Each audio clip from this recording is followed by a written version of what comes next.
Here's something that should not be possible.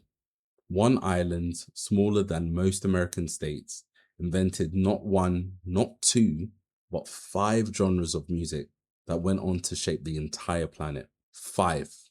Let me play the chain. It starts in the early 60s with ska.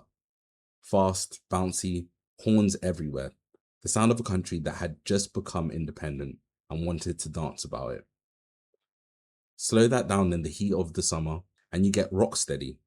Smoother, cooler, more about the bass line and the feeling. It didn't last long, but it changed everything. Then comes the big one, reggae. That heartbeat rhythm, the message in the lyrics, the bass you feel in your chest, and one man, Bob Marley, carried it out of Jamaica and into every corner of the world. Now watch what happens next.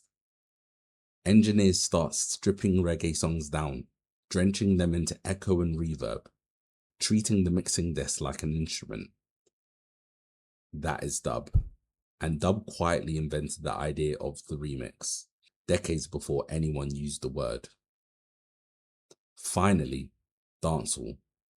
Digital, raw, built for sound system and the streets. And here's the twist. The man often called the father of hip-hop, DJ Kool Herc, was a Jamaican who brought the sound system culture to New York. So Jamaica didn't just give us five genres, it helped seed hip-hop too. One tiny island, the soundtrack to the whole world. If that makes you proud, wear it. The Jamaica Mix with t-shirts is linked below.